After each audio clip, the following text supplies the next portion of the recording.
Hello and welcome to Anchor Conversations. Thanks for joining us today. This is Tyler here with Jason, and you're taking a step back today if you're a normal listener because we don't have someone cool like Ted. You're just stuck with us two Yeah, dopes.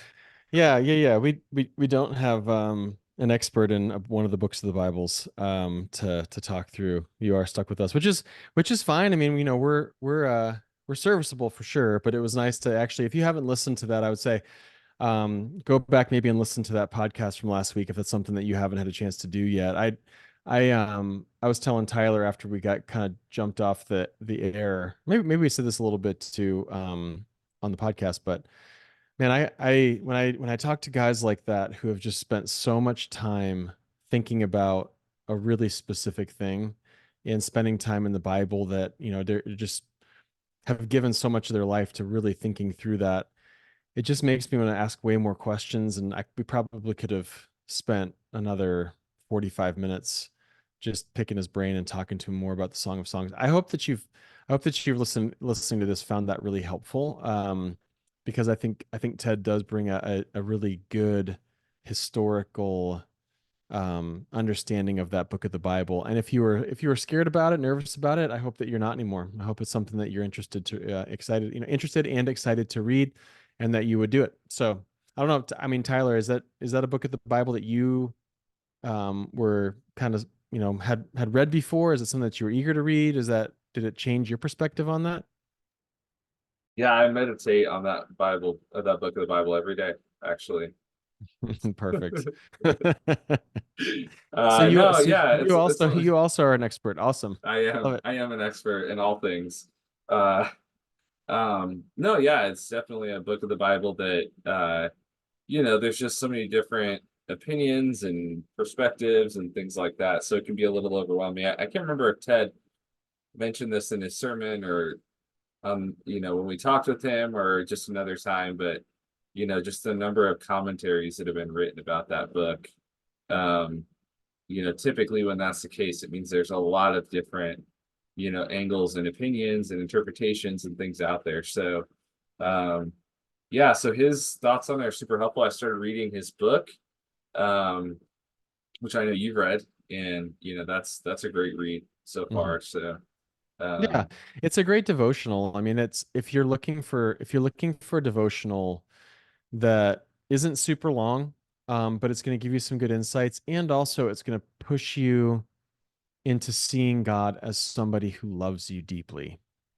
And maybe even if you're somebody who is tempted to question God's love for you, or question whether or not He is, on your side, question, maybe you're a person that feels guilty a lot in your Christian life. You feel shame for not doing enough or something like that. I really think that book in particular, Living as the Beloved, would be something to really dig into and spend some time with. So that'd be my 2 cents on that, if that's where you're at. yeah, it's a unique contribution to the church right now too, because that's probably something that we don't spend a lot of time talking about as Christians and Christian culture. Yeah, what it means to be the beloved of God is just not, at least from what I'm seeing, it's something we're talking a lot about. It's a lot of culture war and political, and then some other pastors that are failing, and things like that. So to take a break from all that stuff and think about the beauty of being God's beloved is pretty cool. So yeah, if you didn't check it out, and still, yeah, definitely recommend his book as well. Yeah. um Yep. yeah. You do. Okay, Good. so this week we are back in the Beatitudes. You preached on Matthew chapter 5, verse 4. Blessed are those who mourn, for they'll be comforted. And your big idea was don't fear mourning because it leads to joy. And as we get into this, just thought it would be good to think more about this idea of mourning. And I guess another thing, as we think about Christian culture, that is not popular. It's something that you drew this out, but we tend to avoid culturally, even in Christian culture, and something that maybe as we read our Bibles we skim over. There's a lot of mourning in the Bible, but we don't spend a whole lot of time thinking about that, or we spend a lot of time actively avoiding it. So speak to that a little bit. Why is that the case? What do you think about that, just cultural reality, and how this, short little sentence from Jesus can help us in that area? Yeah, I mean, I think that if we do like to think through or feel certain emotions as a maybe I would just could even speak to the American culture, because I don't know some of the other cultures in the world, but from an American culture perspective, if there is something that we really do like to feel, I think it would probably be um anger and indignation.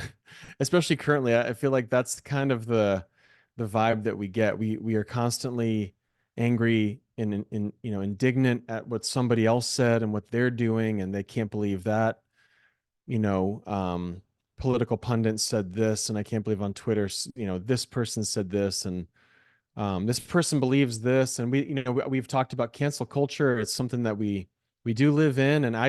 And to be honest with you, even if you're the kind of person that says to yourself, and maybe out loud, I don't like cancel culture, I could probably point to things in your life where you've canceled other people. It's just we are living in an indignant, angry society. Sometimes we're blind to it. So that is the emotion that we feel a lot of, I think. And I think what the Bible is pointing us to is we should even mourn that. When we think about the fruit of the Spirit, love, joy, peace, patience, kindness, goodness, faithfulness, gentleness, self-control, anger and indignation don't find their way into the fruit of the Spirit. So what the Spirit produces in us is the opposite of those things. Not that we can't be um I think not that we can't look around at sin and be affected by it. I think we should be affected by it, but I don't think it should be in an angry and indignant way. I think it should be mourning. I think it should be grief biblically. I think we should look at it and at times be justifiably corrective. This isn't ignoring the fact that we should be speak for truth, stand for truth, um, speak for those things. Jesus at times, he was. It said he was indignant. So there are some times where that's appropriate, but I think that the posture of mourning is more how Jesus dealt with it.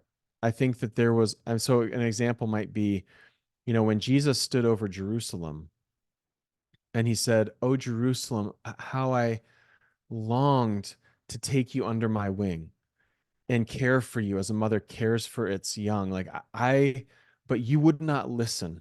There wasn't indignation there. There was mourning and grief. How I longed to do this. Or even when he was frustrated with his disciples, sometimes he'd say things like, "How long do I have to deal with this generation?"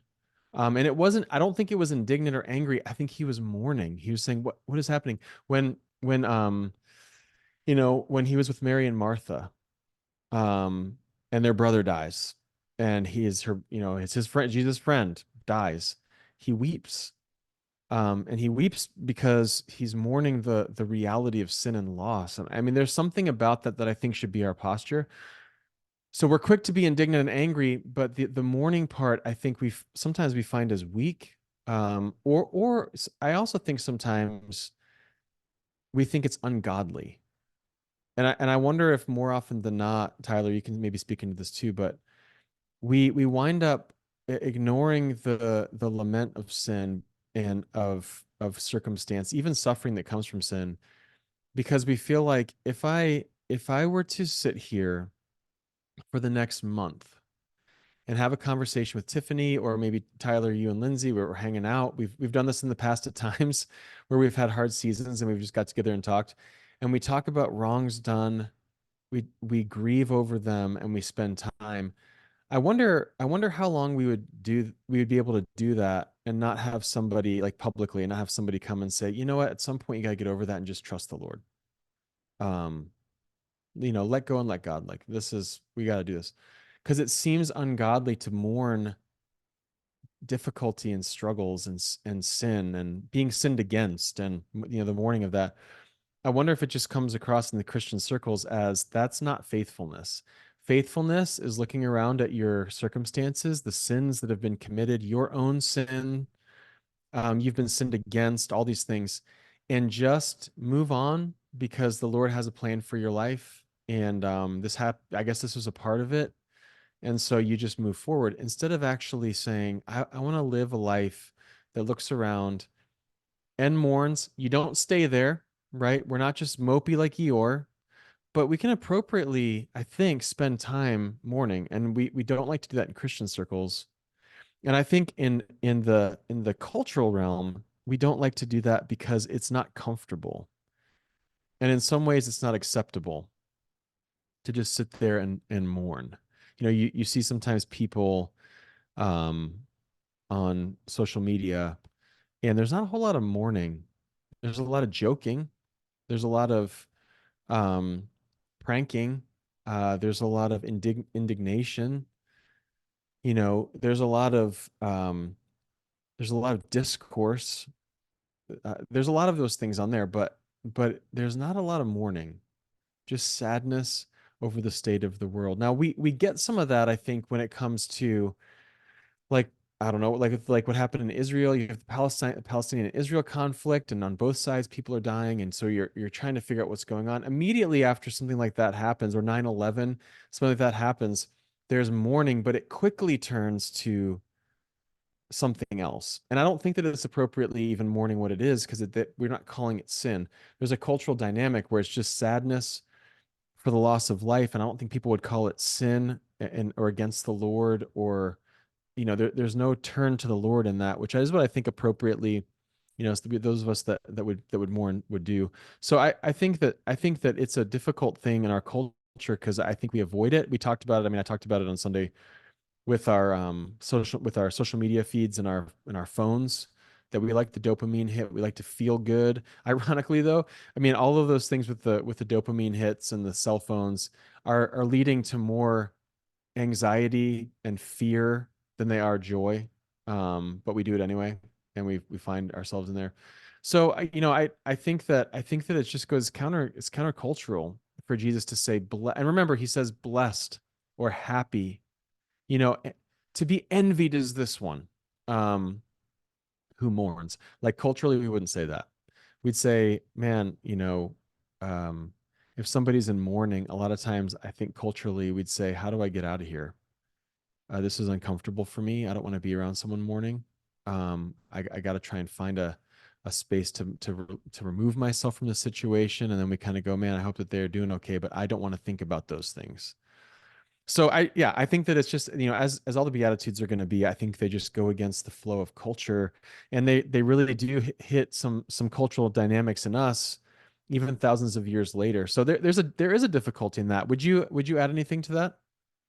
Yeah, I mean, you mentioned, that the probably the more common emotion, things like anger and strife. Interestingly, as you kind of detailed the fruits of the spirit, and those things aren't in there. What we also forget about is the works of the flesh, which comes right before it, which includes hatred, strife, outbursts of anger, dissensions, factions. But I think that the reason why, and the other side of that, so I agree that that's emotion we see a lot. The other side of that coin would be apathy. So we don't mourn because we're simply apathetic, because it's not comfortable to mourn, it's not fun to mourn, because it's not cool to mourn. If you're apathetic towards something, then maybe you look, like you're unbothered, like you're kind of above the fray, that sort of thing. And I think both of those reactions, the anger, and the kind of strife, and the outrage, and the apathy, are both attempts at control when we come to a difficult circumstance. Because when you mourn, mourning is connected to what we'll talk about this week, I'm sure, which is meekness or humility. It's connected to what we talked about a couple of weeks ago with poor in spirit. When you mourn, you're putting yourself in a place of humility. You're recognizing a brokenness that you really have no control over or no ability to holistically heal. And that's what's so sad about it, right? Is in some ways we're helpless against those things. Now, the call to holiness, we mourn our own sin, obviously is there, but still, without the work of the Spirit, we are helpless. And Yeah. so it's a lot easier, and it actually makes us feel a sense of control to express anger and outrage or apathy, Yeah. because then we're in control of the circumstances, so far as we project anyway. It Yep. makes us look strong, or it makes us look in control. And so I think that those are easy things for us just to go to in our own brokenness, ironically, that's what we run to. And I think it, well, I should say, I wonder if it also, when we find ourselves factioning off like this for the flesh there, or anger or things like strife, I wonder if it actually makes us feel on the inside of a movement, the inside of a group of people. I'm an insider, and I agree with all of these insiders, as opposed to a mourner who is an observer on the outside, just saying, I don't, I don't know why we're dealing with, like, what is happening right now. I mean, we could, like, we could talk about mourning in terms of our culture, that I think we should talk about. Um, things like we should be mourning. Um, well, first of all, we start individually. So, I mean, there's plenty of times where I mourn my own sin, whether that's my sin of laziness, of anger with my kids, or Tiffany, or I mean, there can be so many things, that I just look at. I'm like, man, I can't tell you how many times when our kids were really little, I had to apologize, ask for their forgiveness for, being quickly angry with them. And so, I mean, I think there's appropriate amounts of mourning for our sin, that I think we should do. And I think that's probably the primary the first order of business. After that, when we look at our culture, we are representatives. We are ambassadors of Christ. We are those who are out there. We should be inviting people into our worlds. And when they come into our worlds, are they seeing a mourning and grief for sin, which is countercultural, or an anger and indignation, which is cultural? What are they seeing? Let me give you an example. I'm going to give you two examples. I'll try and offend everyone.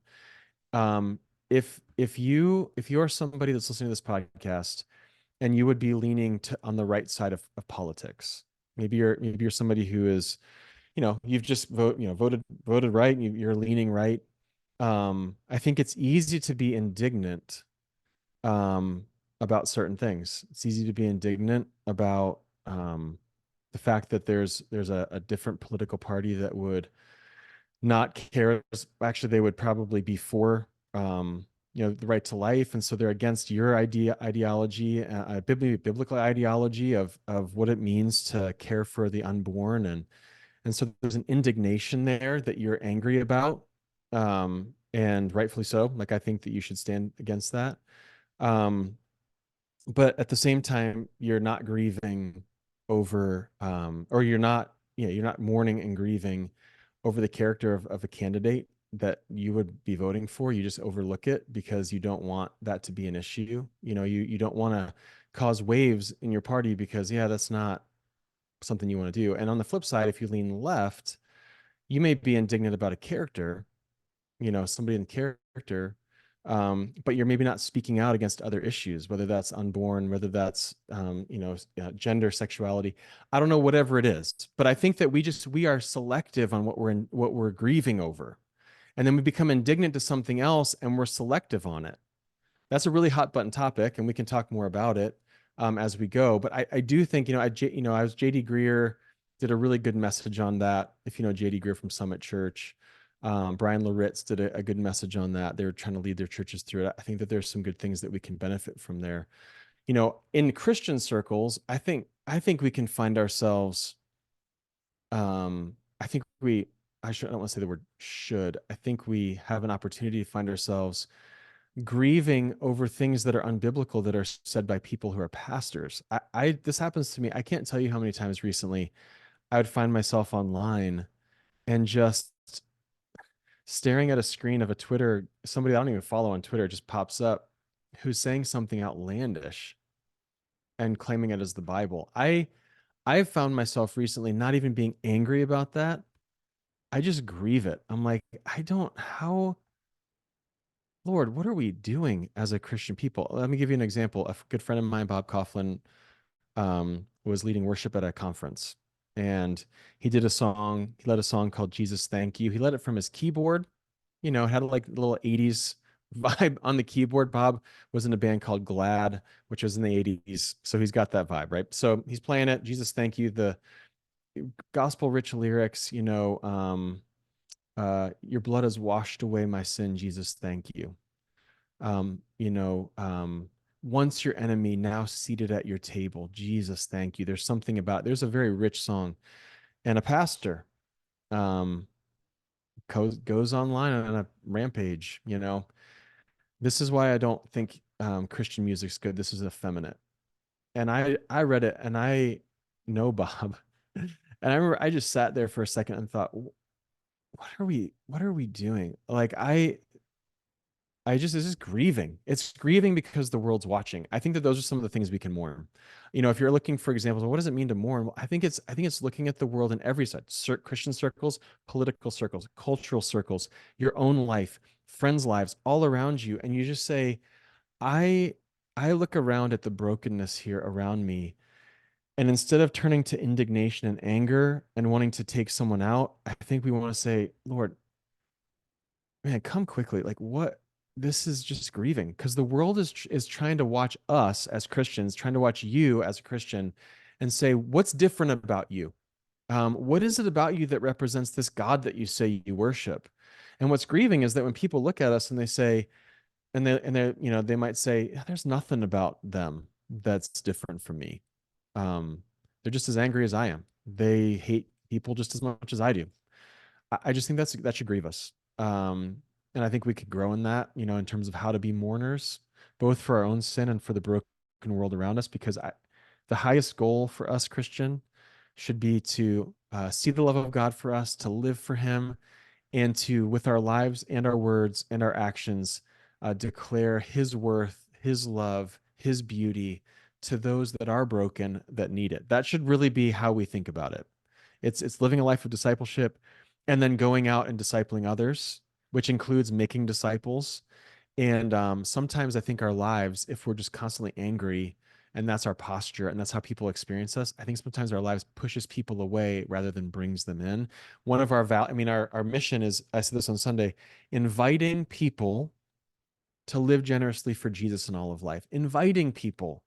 And it's an invitation into a life that is a life of both mourning and joy, because mourning leads to joy. So it's both of mourning this broken world and all of it, every part of it, whether it's American politics or the church, or your life.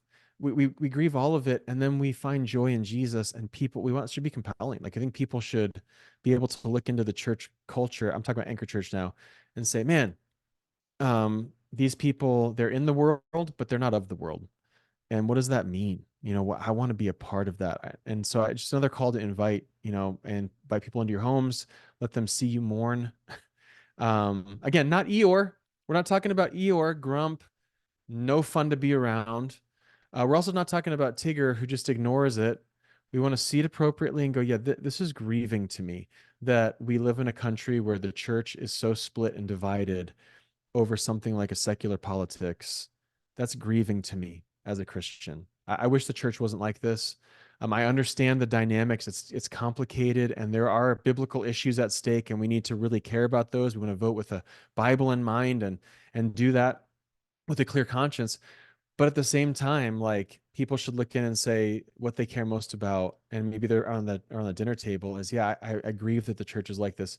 Um, Jesus has broken down dividing walls. As Christians, we should be standing with that, and that's grieving. It's a mourning that we should be mourning that we don't do that more often. So I think that's a long discourse, I guess. Sorry for talking so long. I just think that there is something that we should be gaining and gathering from this in this cultural moment.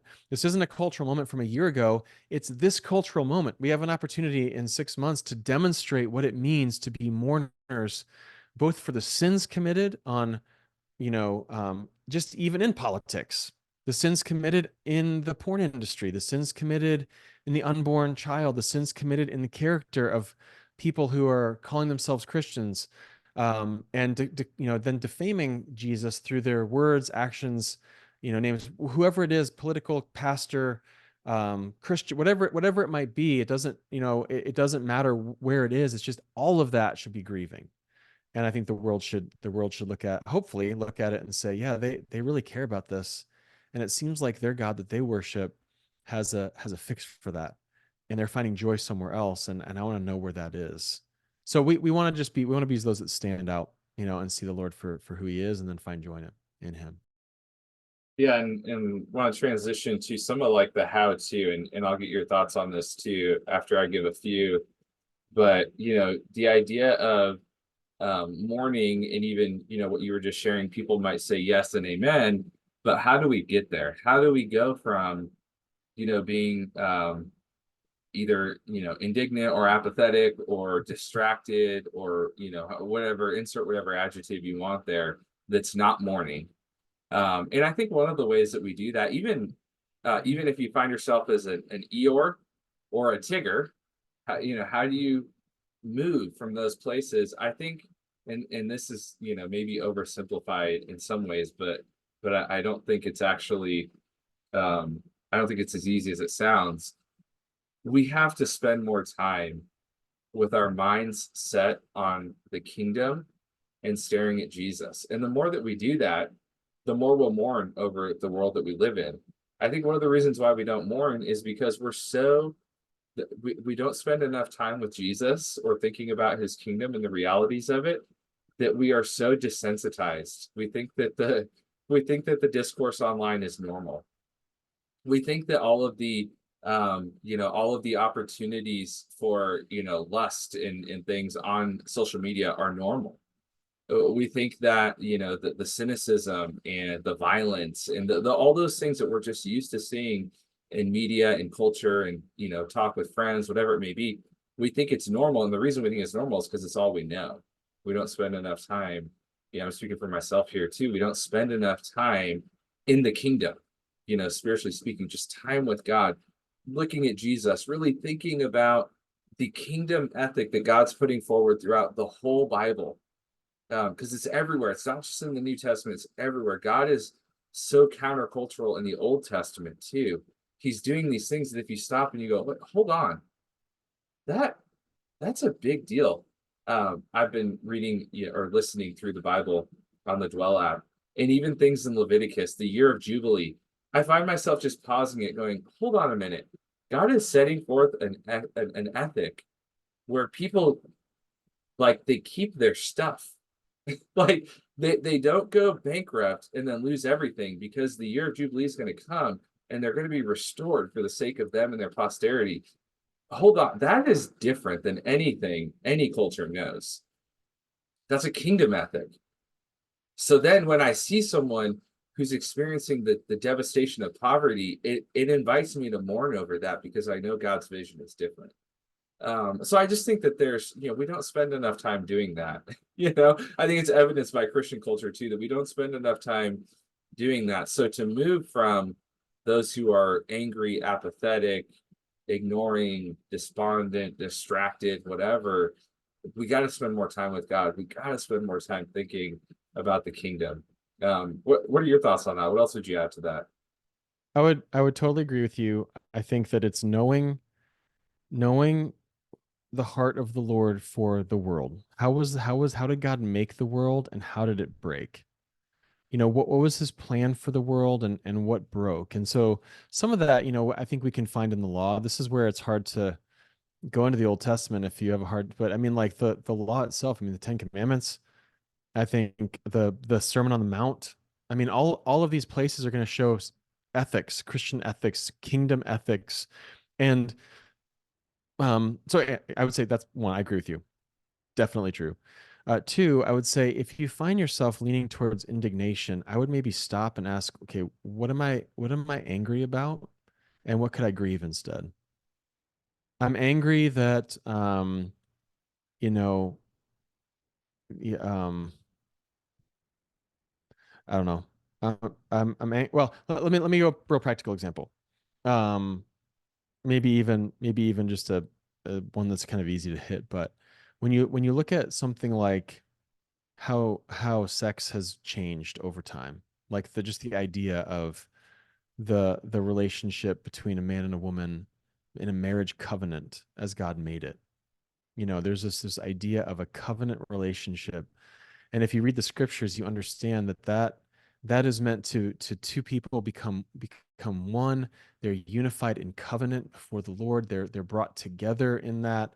Through that, there's the bearing of children. There's the self-sacrifice, both of the man to the woman as he cares for her, loves her, gives himself up. He dies for her if he needs to, and as she comes alongside and helps him, and she loves him, and she does. I mean, all of that is not just something that we do because we have a culture where marriage is something that happens. It's because God ordained those things in such a way that where even Paul says in Ephesians that marriage relationship between husband and wife, both in the how they're relating to each other, communing with each other, and having intimacy with one another, is the love relationship between Christ and the church. There's a mystery there. There's something that we are supposed to gain and glean from that. There is a covenant relationship. There is a depth of love, and there's a depth of intimacy. And when we look around at culture these days, and largely it's turned, you know, less from like this is something that even if you were in a relationship and you were not a Christian, but you were engaged in you know that kind of activity, sexual activity before you were married, there was still, I think largely there was still something about it where um it was valued, you know, something. I think largely now we look around and it's turned into almost a recreational sport. Um, it's just something that I think in younger cultures, you know, it's just shifted in culture. It's a different thing. And I think when we look at that, we can become indignant at look at the young people. You know, Gen Z or millennials, whatever you want to do. I'm what Gen X had there. We had people were angry at us too. But like you look at it and you're like, these people are just, I'm so mad. Or we can stop and grieve at the reality that there is a generation of kids growing up that have not been taught or have learned the reality that sex is not recreational, but it is a covenant, a God ordained covenant. And we could play that out throughout time. You know, throughout any issues, you know, from ethical issues in every sense of the word, um, you know, to you know, from Christian ethics to cultural ethics to political ethics to anything, that we look at it and we just say, I'm indignant, but we go, hang on for a second, let me turn my indignation into mourning because I want to see what was adjusted that now we are okay with something like this culturally. And then as a Christian, I should say how can we speak into this in a way that's winsome so that people recognize there's a different way. Um, there's a different way to do this and how to go forward in it. So maybe it's slowing down, maybe it's recognizing that it largely um, and I say largely because obviously Jesus had some moments of indignation, but we're not him also. And I think sometimes we more we're more sinful when we do it. But maybe like largely anger and indignation are more signs of the flesh than the spirit. I think mourning is a sign of that the spirit might be at work, especially if we're practicing that art of just grieving. It's guys, I'm not talking about days of grieving. I'm talking about a moment where I'm angry at this is going on. Hang on for a second. Lord, prayerfully help me understand that this is a moment for me to grieve the brokenness of the world. And then let me turn it around and say, how can I speak into this as the hands and feet of you to those around me so they might see a different way and maybe come to know you and your brokenness is fixed. Those are just some thoughts off the top of my head, man. I don't know. Hopefully that all made sense and was clear, but do you have any follow-ups to that? There's a Dallas Willard quote. He says, anything that can be accomplished with anger can be accomplished better without it. And that came to mind as you were speaking. And I wonder if the way that we enter into that without it is through mourning, through taking a beat to go, hold on, let me mourn the brokenness. Let me even think about, you know, as you were talking about the sexual brokenness, but man, how have I contributed to that in my own life, in my own heart, in, you know, my own actions? and mourn that. And yeah, the same way with apathy, the things that we don't want to be uncomfortable about. We live in a Disneyland world and an American dream world where if you're not happy, you're failing. If you're not successful, you're failing. And we talked about this in terms of ministry, but I think the same is true for this. If Jesus would have failed your measure of success, then I think your measure of success has failed. And Jesus mourned, Jesus grieved, as you talked about earlier. So we should too. We shouldn't be afraid of that. And we didn't even talk about, we don't have time to talk about, but all of this, biblically speaking, should be done in community.